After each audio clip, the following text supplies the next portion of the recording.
Episode 267 the tiger village. निया नागाल के पास बैठकर बोलती है, अभी तो हम सिर्फ यही कर सकते हैं। फिर वो उसका सहारा लेकर बोलती है, अगर वो गांव बुरा नहीं होगा तो हम लोग भी वहीं रह जाएंगे। नागाल उसकी बात से ना तो सहमत होता है और ना ही असहमत होता है। फिर वो निया का हाथ पकड़कर देखता है। उन नीच लोगों ने उसके हाथ पर 4 घाव कर दिए थे, जो कि अब लाल और काले रंग के हो गए थे। नागाल बोलता है, ये भी पूरी तरह से ठीक नहीं हुए हैं। जब नागाल अपनी जुबान निकालकर निया के घाव देखता है तो उसकी आवाज में एक अलग ही निराशा दिखाई देती है। निया जवाब देती है, मेरी चोट तो छोटी है। फिर वो जिरास की कमर को देखती है, जिन पर उन लोगों ने गुलाबी निशान बना दिए थे।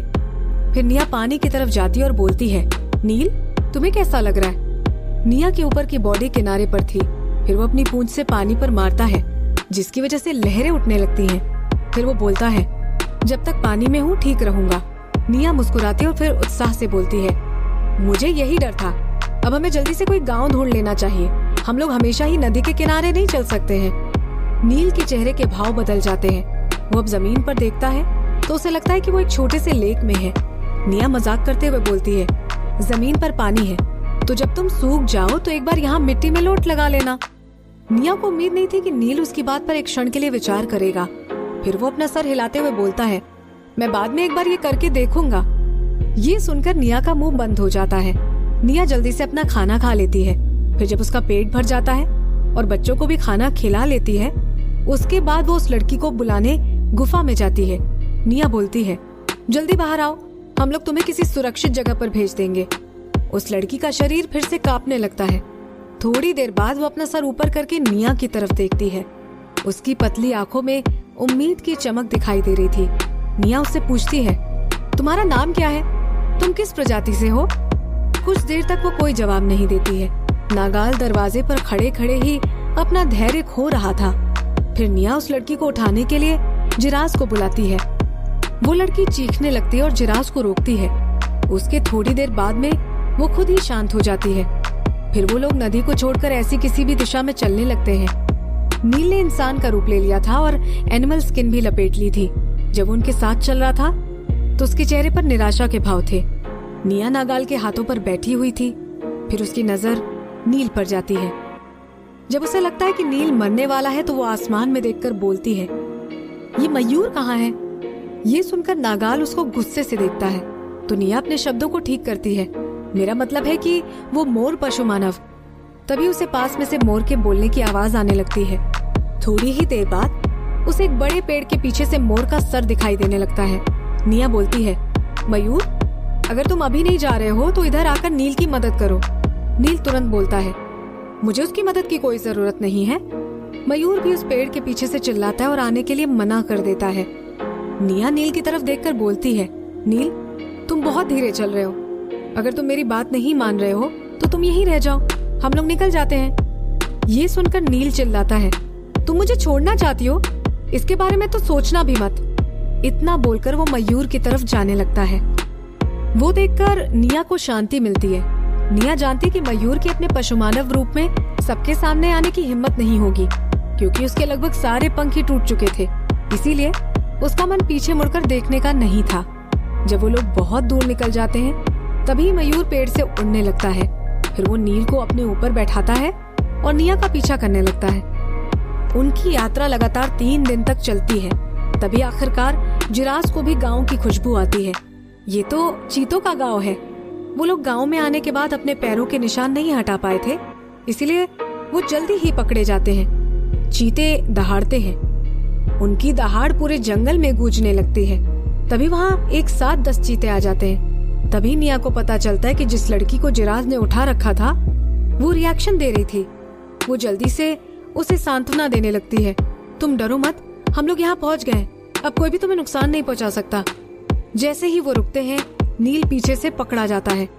किसी भी आम पशु मानव को डराने के लिए 2 स्ट्राइप्स काफी होती हैं, लेकिन अब नागाल के चेहरे पर कोई भी एनिमल स्ट्राइप्स नहीं थी। जो चीते अपने गांव की रक्षा कर रहे थे वो ज्यादा आगे नहीं जाते हैं। वो गुर्राते हुए दूर से ही उन्हें घेर लेते हैं। जिरास जोर से चिल्लाता है, हम लोग यहाँ तुम्हें लड़की लौटाने आए हैं। अगर तुम चाहते हो कि हम इसे आपको सौंपें तो हमें अंदर आने दो। ये सुनकर सामने वाले चीते हिल जाते हैं। सभी चीते एक दूसरे को देखकर उत्तेजित हो जाते हैं। जिराज उस लड़की को नीचे बैठा देता है। गुफा से निकलने से पहले निया ने उसे जबरदस्ती कपड़े पहना दिए थे, इसीलिए अभी उसने साफ सुथरे कपड़े पहने थे, लेकिन अभी भी उसका शरीर घाव से छलनी था और उसका सर नीचे ही था। जैसे ही जिराज उसे नीचे उतारता है, वैसे ही वो जोर से उसके चंगुल से छूटने की कोशिश करने लगती है। चीते पशुमानुओं की सबसे पहले निया पर नजर जाती है और वो लोग एक क्षण के लिए शॉक में चले जाते हैं। फिर पता नहीं कहां से उनके अंदर ठंडक दौड़ जाती है और वो लोग होश में आ जाते हैं। फिर घूमकर वो उस लड़की को देखते हैं जिसे जिराज ने पकड़ रखा था।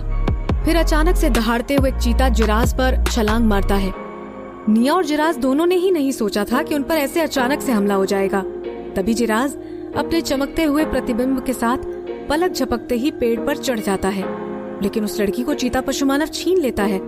फिर वो लड़की बहुत जोर से रोने लगती है, क्योंकि उसने चीते को मुक्का मारा था, वो अब उसे ही पड़ गया था। निया नागाल के हाथ पकड़ लेती है, जो बाद में उसकी पीठ थपथपाता है। कोई बात नहीं, पहले इंतजार करके देखते हैं। ऐसा लग रहा था कि उस चीता पशुमानव को उन मुक्कों से दर्द हो रहा था, इसीलिए वो काटना छोड़ देता है और कुछ कदम पीछे हो जाता है। जैसे ही वो लड़की अपने पैरों पर खड़ी होती है, वैसे ही वो दौड़ना शुरू कर देती है। तभी चीता इंसान बन जाता है और उसका पीछा करने लगता है। उसकी बॉडी पर 2 एनिमल स्ट्राइप्स थे। वो चीता चिल्लाता है, शीना, मैं आरव हूँ। इतना बोलकर वो शीना को गले लगा लेता है। फिर पागलों की तरह उससे पूछता है, कैसी हो तुम? तुमने मुझे नहीं पहचाना? वो देखकर शौक के मारे निया का मुंह खुल जाता है। वो नागाल के कान में फुसफुसाती है, तो ये इसका गांव है? ये तो बहुत अच्छा हुआ कि हम लोगों ने इसे इसी के गांव तक पहुंचा दिया। बाकी के चीते उसकी तरफ दहाड़ने लगते हैं और वो डर जाती है। फिर उसे पता चलता है कि उनमें से एक नागाल को घूर रहा था। वो लोग पक्का गलत समझ गए थे कि नागाल एक जंगली पशु मानव है और वही लड़की को उठाकर ले गया था।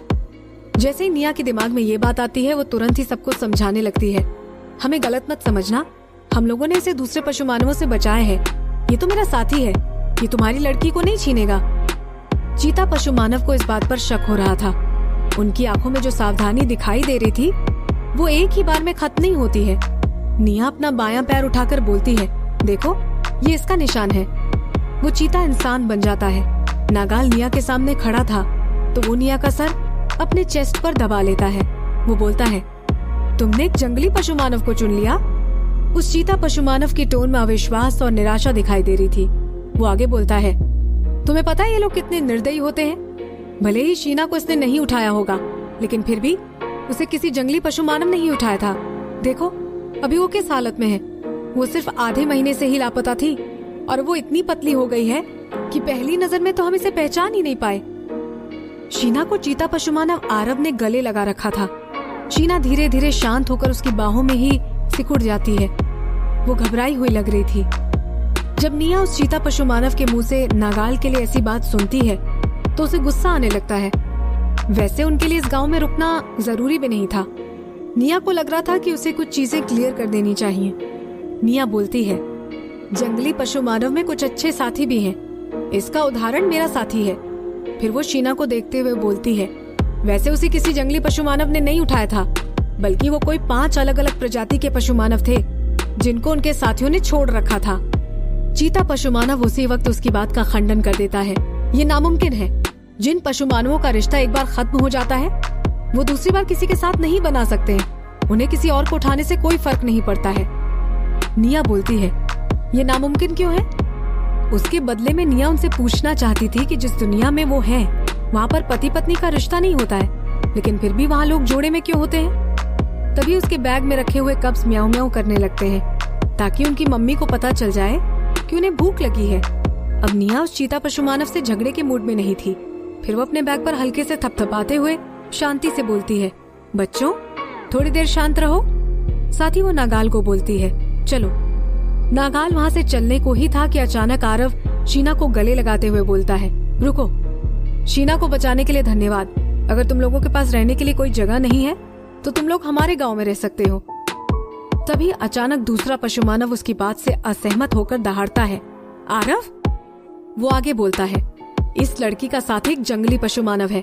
अगर इन लोगों की वजह से और भी जंगली पशु मानव इधर आ जाएंगे तो? वो चीता पशु मानव इंसान के रूप में था। उसकी बात से ये तो साफ लग रहा था कि अभी भी उसका मानना यही है कि शीना को जंगली पशु मानव ही उठाकर ले गए थे। आरव बोलता है, ये तो सिर्फ नाग पशु मानव है जिसके कोई एनिमल स्ट्राइप भी नहीं है, अब इससे डरने की कोई जरूरत नहीं है। फिर वो चीता पशु मानव एक बार फिर से उस नागाल की तरफ देखता है, लेकिन इस बार शांत हो जाता है। पहले तो निया अपने मुंह पर हाथ रखते हुए हंसती है और फिर नागाल को देखकर आंख मारती है। वैसे नागाल का चेहरा इस समय एक्सप्रेशन लेस हो गया था, अब तो उसकी आंखों से धैर्य चला ही गया था। अभी तो निया का इस गांव में रहने का सच में मन था। अब तो जब वो लोग सामने से उन्हें बोल रहे थे तो निया उन्हें कैसे मना कर सकती थी। वो मुस्कुराते हुए बोलती है, थैंक यू। इस बार निया अपनी असली रूप नहीं छुपाती है। कोई कितने भी गुस्से में हो, लेकिन वो निया के चेहरे से नजर हटा नहीं पाता था। जब निया मुस्कुराती है तो खुद आरव भी, जो पहले से ही किसी को चाहता है, वो भी एक क्षण के लिए अपने होश खो बैठता है, लेकिन वो बहुत जल्दी ही होश में भी आ जाता है और फिर अपने साथियों से बोलता है, तुम लोग अपना काम चालू रखो, मैं शीना और इन लोगों को अंदर ले आता हूँ। सभी चीता पशु मानव वहाँ से जाने से पहले एक साथ दहाड़ते हैं। चीता प्रजाति का वो गांव काफी बड़ा था, फिर भी वो लोग पेड़ के छेद में ही रहते थे। जैसे ही वो लोग अंदर आते हैं तभी पेड़ के एक छेद के अंदर से बहुत सारे सर झांकते हुए दिखाई देने लगते हैं। जिस हिसाब से आरव ने सभी से मिलवाया था, उससे तो यही पता चलता है कि शीना को मिलाकर वहाँ कुल 23 लड़कियां थी और 300 से ज्यादा आदमी थे। शीना इसी साल जवान हुई थी, पहले भी उसके साथी थे, लेकिन वो अपने खुद के छेद में रहते थे। जिस रात को शीना का अपहरण हुआ था, उस रात को उसके साथी को मार दिया गया था और तभी से वो पेड़ का छेद खाली ही था। अब जब शीना का ध्यान रखने वाला कोई नहीं बचा था, तो आरव उसके रहने का इंतजाम निया के साथ एक ही छेद में कर देता है। वो पेड़ का छेद जमीन से 5 फीट ऊपर था। वो कब्ज इतने भूखे थे कि वो लोग बार बार दहाड़ रहे थे। निया नागाल को जल्दी से अंदर ले जाने का बोलती है, फिर वो उन्हें कोने में ले जाकर दूध पिलाती है। नाग पशु मानव के आने से पूरे गांव में चिंता फैल जाती है। चीता पशु मानव के साथ सभी लोग वहां देखने आते हैं। निया को पेड़ के अंदर से ही जमीन हिलती हुई महसूस होने लगती है। आरव बोलता है, डरने की कोई बात नहीं है, इन्हीं लोगों ने शीना की जान बचाई है, इसीलिए मैं इन लोगों को गांव में ले आया हूँ। आरव की बात सुनकर सभी लोग शांत हो जाते हैं। तभी निया के कानों में एक लड़की की आवाज आती है, शीना मेरी बच्ची। निया अपने शरीर पर एनिमल स्किन लपेट लेती है और फिर बाहर झांकती है। वो देखती है कि एक अधेड़ उम्र की औरत शीना की तरफ आ रही थी। उसे देखकर तो लग रहा था कि वो शीना की माँ होगी। शीना, जो बहुत देर से घबराई हुई थी, उसे जब उस औरत की आवाज सुनाई देती है तो वो भी उधर देखने लगती है। निया को लगता है कि ये उसकी माँ का प्यार था, जिसने शीना को उसके ख्यालों से बाहर निकाल दिया था। निया वो सोचकर बहुत खुश हो रही थी कि तभी शीना उस औरत का हाथ दूर कर देती है। शीना बोलती है, तुम यहाँ से चली जाओ।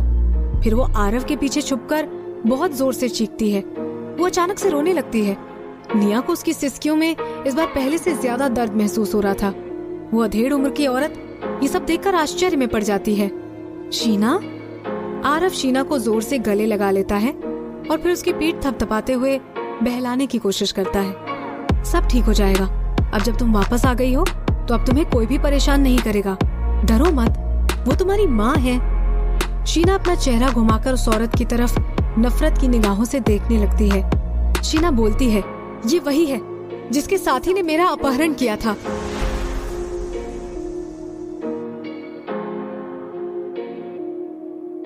एपिसोड 268। उस पशुमानव के शौक के कारण हाफने के बीच वो औरत ये मानने से इनकार कर देती है। वो भरोसे के साथ बोलती है, ये नामुमकिन है, मेरे साथी तो हर दिन गांव में ही रहते हैं। शीना उसे अभी भी अपनी पतली आंखों में नफरत भरकर ही देख रही थी। ऐसा लगता है कि वो औरत कुछ याद कर रही थी। वो याद करके उस औरत की आवाज में डर महसूस होता है। क्या ये वही है? शीना अपना सर घुमा लेती और बिना रुके सिसकने लगती है। शीना का अपहरण हुआ। उसके कुछ दिन पहले ही जो पशुमानव वहाँ से भाग गया था, वो वापस लौट आता है। जब वो गया था तब उसके चेहरे पर एक एनिमल स्ट्राइप थी, लेकिन जब वो लौटता है तो उसके चेहरे पर 3 एनिमल स्ट्राइप थे। शीना की माँ के उस पशुमानव के साथ करीबी संबंध थे, इसीलिए उसे अपनी माँ के लिए दुख हो रहा था। शीना की माँ उस चीता पशुमानव को यूजलेस समझती थी, इसीलिए बाद में उसकी माँ ने उस चीता पशुमानव को छोड़ दिया था। उसके बाद वो गांव का सबसे खतरनाक पशुमानव बन गया था। उन्हें पता नहीं था कि वो आपस में बदला लेने ही आया था। फिर शीना अपने चेस्ट पर हाथ रखती है और उसकी माँ को घूरते हुए पूछती है, लेकिन उसने बदला तुमसे लेने के बजाय मुझसे क्यों लिया? वो आगे बोलती है, इतना ही नहीं, उसने मेरे साथी को भी मार दिया था और मुझे दूसरे पशु मानवों के साथ मिलकर बहुत परेशान किया। ये सुनकर वो औरत फ्रीज हो जाती है। उसे इतना शौक लगता है कि बहुत देर तक तो उसके मुंह से शब्द ही नहीं निकलते हैं। सभी पशु मानव सोच रहे थे कि शीना का अपहरण किसी जंगली पशु मानव ने किया होगा। ये तो वो सोच भी नहीं पाए कि वो उनकी ही प्रजाति का आदमी निकलेगा। ये बात सुनकर तो निया को भी झटका लगा था। तो इसका मतलब ये था कि ये कोई ऐसे ही क्रूरता नहीं थी, ये तो उसके दिल में पल रही नफरत का नतीजा है। वो अभी भी अपने साथी को बहुत प्यार करते हैं, इसीलिए वो अपनी नफरत को अपने कब्ज में डालना चाहते हैं, और वो भी उससे जिसे उनकी साथी सबसे ज्यादा प्यार करती है। उसे पता था कि जंगली पशु मानव उतने भी बुरे नहीं होते जितना उन्हें बताया जाता है। जंगली पशु मानव सिर्फ लड़कियों को इसीलिए उठाते हैं ताकि उन्हें भी एक साथी मिल जाए। उनके पास लड़कियों को परेशान करने का कोई कारण नहीं होता। वो सोचती है कि इन लोगों ने जंगली पशु मानव पर कितने फालतू इल्जाम लगा दिए थे। जब वो अपने ख्यालों में खोई हुई थी, तभी अचानक उसे बहुत तेज दर्द होता है, जिसकी वजह से वो चिल्लाने लगती है। नागाल तुरंत ही उस छेद में घुस जाता है और फिर निया का कंधा पकड़कर पूछता है, क्या हुआ? जिराफ भी पशु मानव बन जाता है और पेड़ के छेद में वहां पहुंच जाता है जहां नागाल खड़ा था।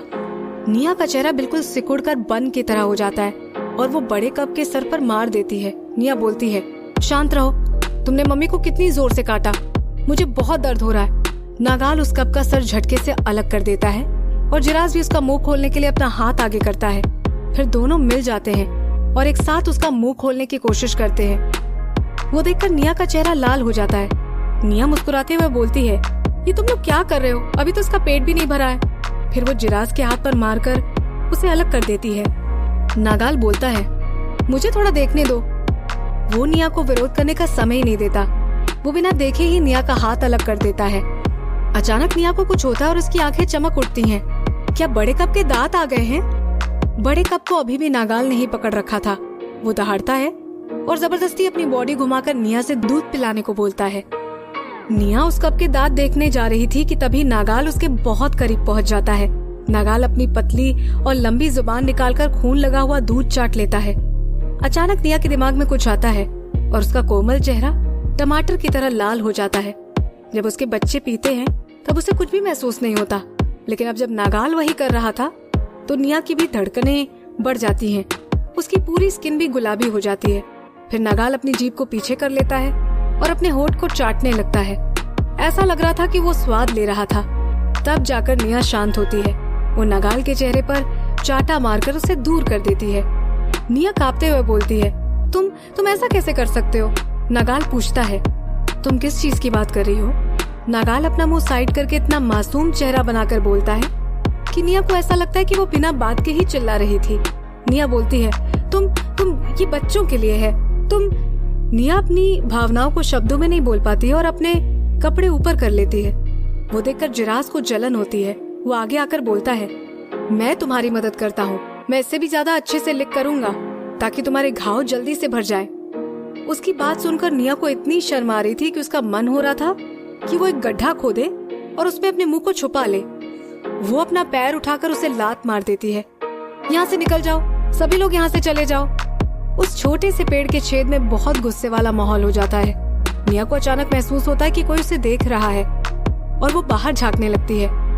उसे पता चलता है कि वो शीना थी। वो एक ताकतवर चीता पशु मानव की बाहों में सिकुड़ी हुई थी और बहुत ही कमजोर और पतली लग रही थी। निया अपने पतले सफेद दांत दिखाते हुए उसकी तरफ मुस्कुराती है। आरव भी पेड़ के छेद की तरफ देखता है और निया को देखकर अपना सर हिलाता है। फिर वो शीना को उठाते हुए बोलता है, चलो अब मैं भविष्य में तुम्हारी रक्षा जरूर करूंगा। शीना वहाँ से अपनी नजरें हटा लेती है और आरव की बात पर सहमति दिखाते हुए अपना सर हिला देती है। इस घटना के बाद से वो बहुत ही डर गई थी। बस आरव की 2 एनिमल स्ट्राइप को देखकर ही उसे थोड़ी शांति मिलती थी। पहले तो आरव हंसता है, फिर शीना को अपने हाथ में पकड़कर भाग जाता है। निया दरवाजे पर टिककर उन लोगों को जाते हुए देखती है। आस पास वाले पशु मानव भी वहाँ से चले जाते हैं और वहाँ का माहौल फिर से शांत हो जाता है। इधर उधर देखकर फिर नील निया को बोलता है, मैं नदी पर जा रहा हूँ। निया अपने हाथ हिलाते हुए बोलती है, जल्दी जाओ। एक कब उसकी बॉडी पर लटका हुआ था और बाकी के दोनों उस पर चढ़ने की कोशिश कर रहे थे। फिर निया अपने एक पैर को मोड़कर दूसरे वाले को उसके सहारे बैठा देती है और बड़े वाले को उठा लेती है। फिर जब वो उसका मुंह खोलकर देखती है तो सच में उसके मुंह में 2 दांत आ गए थे। निया मुस्कुराते हुए बोलती है, आखिरकार इसके दांत आ ही गए। अब देखते हैं कि तीसरे का क्या होता है। जिरास तीसरे वाले को उठाता है और उसका मुंह खोलकर देखता है। उसके भी मसूड़ों में 2 चावल जितने बड़े दांत आ चुके थे। उसे देखकर जिरास भी मुस्कुराने लगता है। वो बोलता है, अब आखिरकार इनके दूध छुड़ाने का समय आ गया है। अब से तुम भी अपने पिता की तरह मीट खाओगे। इस बात पर निया अपनी असहमति दिखाती है। वो बोलती है, बिल्कुल नहीं। तुम भूल गए जब इन्हें डायरिया हो गया था? थोड़े दिन बाद ये लोग सिर्फ 1 महीने के ही होंगे। एटलीस्ट इनके दूध छोड़ने का तो इंतजार करो। जिरास बोलता है, लेकिन ये लोग तुम्हें काटेंगे। जिरास अपनी बात खत्म ही करता है कि तभी निया दर्द से कराहती है। दूसरा वाला भी उसे काटने लगता है। जिरास को इतना गुस्सा आता है कि वो दूसरे वाले की गर्दन पकड़कर उसे रोकता है। खतरे को महसूस करके वो निया को छोड़ देता है। जिरास गुर्राते हुए दूसरे वाले को कोने में फेंक देता है और चिल्लाता है, तुम साइड में भाग जाओ। वैसे वो पेड़ मोटा था, इसीलिए उसमें ज्यादा जगह नहीं थी। वो बस 10 स्क्वायर मीटर के लगभग था। वो एरिया भी मोरों के गांव के लकड़ी के घरों की तरह ही था। ये 2 आदमियों के लिए छोटा पड़ता है। इसका मतलब तो ये भी होता है कि ये आरामदायक भी है। दूसरा वाला कब कोने में जमीन पर रोल हो रहा था और फिर एक आवाज के साथ वो गायब हो जाता है। निया आवाज लगाती है, बेबी। निया जल्दी से वहाँ जाती है तो उसे पता चलता है कि वहाँ एक छेद हो गया था और दूसरा वाला उसमें गिर चुका था। वो कब अपनी माँ को देखने के लिए अपने सर को ऊपर करता है, फिर अपने कान को खुजाने के लिए पैर उठाता है। जब निया देखती है कि वो ठीक है तो वो राहत की सांस लेती है। निया आश्चर्यचकित होकर बोलती है, यहाँ पर बहुत सारी मंजिल है। जिरास बोलता है, वहाँ ऊपर भी दरवाजा है। निया अपना सर उठाती है। सच में वहाँ एक दरवाजा था। वो खुश हो जाती है। वो बोलती है, इसमें कोई 2 राय नहीं है कि वो छेद बहुत छोटा है, जिससे ये पता चलता है कि यहाँ पर कई मंजिलें हैं। जिरास चेक करता है और उसे पता चलता है कि वहाँ 5 मंजिल थी। पहली मंजिल को छोड़कर वहाँ पर कोई दरवाजा नहीं था। हर मंजिल के दरवाजे अलग दिशा में थे और वो शाखाओं में छुपे हुए थे, इसीलिए वो दिखाई नहीं दे रहे थे। और कोई जब पहली बार आता है तो वो उन्हें नहीं देख पाता। पेड़ के टॉप पर पहुंचकर जिरास को एक और छेद दिखाई देता है। एपिसोड 269। ऊपर हवा बहुत तेज थी। जब हवा उसके ऊपर से बहती थी तो वो भी हिलता था। ऐसा लग रहा था कि जब बहुत गर्मी होती है तो उससे राहत पाने के लिए ही इसे बनाया गया था। जिरास जो पशुनगर में ही बड़ा हुआ था, वो उस घर को देखने के लिए इतना उत्साहित था कि वो बार बार ऊपर नीचे कूद रहा था। नागाल पहली मंजिल से दूसरी मंजिल पर छलांग लगाता है। फिर जब वो देखता है कि निया कब्ज को दूध पिलाने जा रही है तो वो अपने हाथ से बड़े और दूसरे वाले कप को दूर फेंक देता है। फिर वो गुस्से से जिरास को बोलता है, जल्दी जाओ और शिकार करके लाओ। तभी जिरास पशु मानव बन जाता है और वहाँ से निकल जाता है। निया निराश होते हुए पूछती है, क्या तुम सच में मुझे इन लोगों को दूध नहीं पिलाने दोगे? नागाल बहुत छोटा सा जवाब देता है। निया अपने चेस्ट को सहलाती है। वैसे तो नागाल के सामने बेशर्म भी नहीं हो सकती थी। फिर वो नागाल का हाथ खींचती है और उसे 2 बार हिलाती है। उसके बाद वो नागाल को मनाने की कोशिश करती है। निया बोलती है, मुझे इन 2 दिन और दूध पिलाने दो। एटलीस्ट अभी मत रोको। मैंने सुबह बहुत सारा खाना खा लिया है और अब मेरे अंदर बहुत सारा दूध भी बन चुका है। कब्ज दहाड़ने लगते हैं। निया नागाल को दुखी नजरों से देख रही थी। फिर जब नागाल उन 3 जोड़े आंखों की तरफ देखता है जो निया से मिलती जुलती लग रही थी तो उसका दिल पिघल जाता है। फिर वो कब्ज को नीचे रख देता है और अपने सामान में 2 बोल ढूंढने लगता है। नागाल बोलता है, बच्चों को दूध पिलाने के लिए तुम दूध बाहर निकालो। निया अपना मुंह बनाती है। वो सच में सोचती है, क्या जिरास ने इसे उस शर्मिंदगी वाली घटना के बारे में बता दिया है? निया उससे पूछती है, क्या नागाल ने तुम्हें इसके बारे में सब बता दिया? नागाल उसे आश्चर्य से देखकर बोलता है, क्या? फिर निया उससे बोल लेते हुए राहत की सांस लेती है। वो बोलती है, कुछ नहीं, मैं इसमें दूध निकाल देती हूँ। नागाल दरवाजे पर आता है और उसे घास के ढेर से बंद कर देता है। उसकी वजह से एकदम ऐसा अंधेरा हो जाता है कि इंसानी आंखों को तो कुछ भी दिखाई ही नहीं देता है। निया बोल को पकड़ती है, लेकिन उसे लग रहा था कि दूध कहीं और ही गिर रहा है। फिर वो बोल की जगह बदलते हुए बोलती है, थोड़ी सी जगह छोड़ दो, मुझे कुछ भी दिखाई नहीं दे रहा है। नागाल बोलता है, मुझे दिख रहा है। नागाल पता नहीं कब से निया के पास आ गया था और उसके करीब आने से निया डर जाती है। वो बोल बहुत फोर्स से अपनी जगह बदल लेती है और फिर दूध के बोल में ही गिरने की आवाज आने लगती है। निया को अजीब लगता है तो वो थोड़ी सी घूम जाती है। फिर वो नागाल के चेस्ट से टिक जाती है ताकि उसे नागाल के चेहरे को ना देखना पड़े। जब नागाल अपनी जुबान निया के कान पर ले जाता है तो उसकी बॉडी निया की पीठ पर दबाती है। वो बोलता है, अभी तक जिराज आसपास में ही था, इसीलिए मैं बोल नहीं पाया। आज तुमसे बहुत अच्छी खुशबू आ रही है। अचानक से निया बहुत जोर लगा देती है और बहुत सारा दूध एक साथ बाहर आ जाता है। जब वो बोल में गिरता है तो उसकी बड़ी साफ आवाज आती है। निया शर्मा जाती है और फिर बोलती है, उन्हें भी शायद यही खुशबू आई होगी। हे भगवान, प्लीज जिराज ये ना बोल दे कि उसने निया का दूध पिया था। अचानक से निया को माहौल अजीब सा लगने लगता है। क्या उसने जानबूझकर जिराज को दूर भेजा था? नागाल निया के मुंह को रगड़ता है। अब वहाँ कोई नहीं था तो वो प्यार की बातें और भी गहरी होती जा रही थी। वो बोलता है, आखिरकार अब हम सिर्फ दोनों अकेले ही हैं। निया खांसते हुए बोलती है, बच्चे अभी भी यही हैं। तभी कब्ज खिसकते हुए निया के पास आ जाते हैं। उन्होंने सही समय पर अपने होने का एहसास दिला दिया था। निया मन में बोलती है, तुम लोगों ने बहुत अच्छा काम किया बच्चों। वो कब्ज म्याऊं म्याऊं करने लगते हैं जैसे उन्हें उनकी तारीफ सुनाई दे गई हो। जब एक बोल भर जाती है तो नागाल उसे जमीन पर रख देता है और दूसरी खाली बोल को भरने लगता है। वो 3 कप स्टोन बोल के पास पहुंच जाते हैं और अपना सर नीचे करके पीने लगते हैं। बच्चों का म्याऊं म्याऊं अचानक से बंद हो जाता है।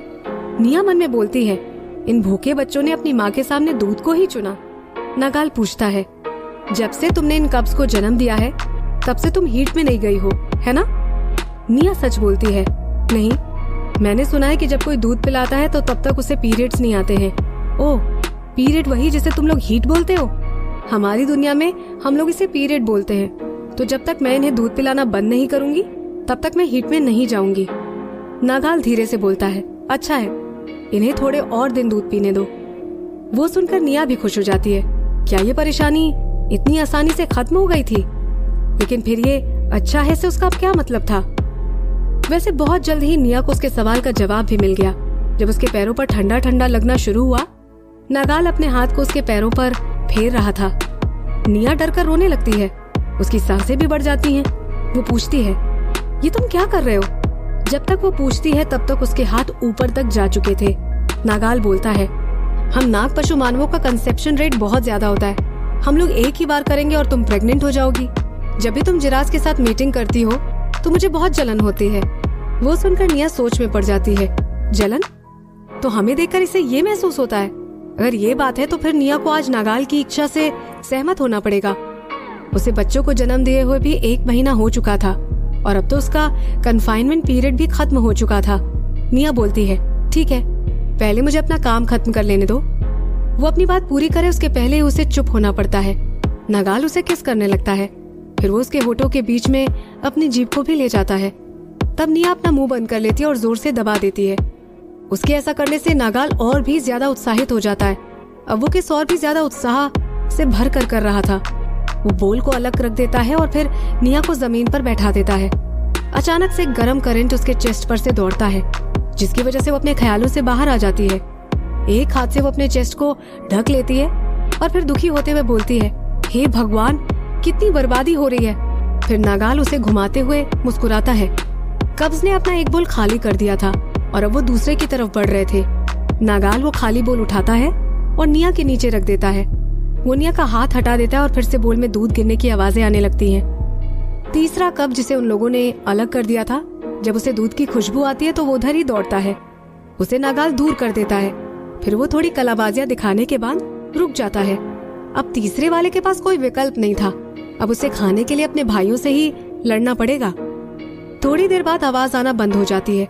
निया को अपने हाथ से खुद को संभालना भी पड़ता है, इसीलिए वो अब दूध नहीं निकाल सकती है। और वैसे भी अब उसे इस पोजीशन में रहने में बहुत ही गर्म लग रहा था। निया प्रार्थना करती है, मैं अपना काम जल्दी से खत्म कर लूं, उसके बाद हम लोग मीटिंग करेंगे। नागाल बोलता है, इसकी कोई जरूरत नहीं है, मैं तुम्हारी मदद करूंगा। नागाल जिस तरीके से बोल रहा था उससे तो यही लगता है कि अब उसमें बहस की कोई गुंजाइश नहीं बची थी। जब जिराज शिकार लेकर आता है तो वो घर के बाहर आकर रुक जाता है और गुस्से से दहाड़ता है।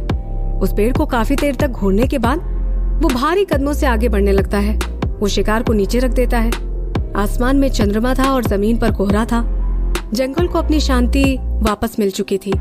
जिराज रेंगते हुए पेड़ के अंदर जाता है। फिर जब उसको सांप की खुशबू आती है तो उसका गुस्सा बढ़ जाता है। नागाल निया से दूर हो जाता है और गुस्से से जिराज को देखने लगता है। उसे देखते ही जिराज ऐसे ठंडा हो जाता है जैसे किसी ने उसके ऊपर ठंडे पानी की बाल्टी डाल दी हो। उसे पता था कि वो नागाल के सामने नहीं टिक सकता है। निया ऑलरेडी सो चुकी थी। जिराज उसके पास जाता है और उसे एनिमल स्किन से ढक देता है। फिर पूछता है, कब्स कहाँ है? नागाल बोलता है, वो लोग नीचे हैं और उन्होंने खाना खा लिया है। जिराज एनिमल स्किन उठाकर निया को देखता है। फिर जब उसे पता चलता है कि उसके घाव ठीक है तो उसके दिल को राहत मिलती है। वो नाराज होकर बोलता है, तुम्हें डर नहीं लगा कि वो लोग निया को काट सकते हैं? नागाल बोलता है, बिल्कुल, लेकिन मेरे पास मेरे तरीके हैं। अब आगे से रोज कब्ज दूध पी सकेंगे। जिराज तुरंत पूछता है, क्यों? नागाल को ये सब उसे समझाने का कोई मन नहीं था। फिर वो नाग बन जाता है और अपने आप को निया के आसपास लपेट लेता है। उसके सर को निया के सर के पास रख लेता है और आंखें बंद करके सो जाता है। जिराज को उससे बहुत गुस्सा आता है। उसका मन कर रहा था कि वो उसके खिलाफ काम करे, खासकर जब नागाल ने अपना इरादा बदल दिया था तब। पता नहीं किस कारण, लेकिन उसको लग रहा था कि अच्छी बात नहीं है। जब कब्ज जिराज की आवाज सुनते हैं तो नीचे से म्याऊ म्याऊ करने लगते हैं। जिराज तुरंत ही उन्हें फ्रेश होने के लिए बाहर निकाल देता है। नागाल अपने पशुमानव के रूप में सो रहा था, लेकिन उसने पूरी जगह घेर रखी थी। जब कब्ज फ्रेश हो जाते हैं तो वो उन्हें लेकर निया वाले कमरे में ही जाता है। अगले दिन नाश्ता बनाने के बाद ही जिराज निया को उठाता है। जब निया अपनी आंखें खोलती है और उसे कमरे में उजाला नहीं दिखाई देता तो वो बोलती है, अभी तो बहुत जल्दी है। पहले तो उसका मन और सोने का था। जिराज उसे नागाल की बॉडी से उठाकर लाता है और फिर वो दीवार के सहारे बैठा देता है। जिराज बोलता है, तुम काफी समय से सो रही हो और शायद तुमने खाना भी कल सुबह ही खाया था।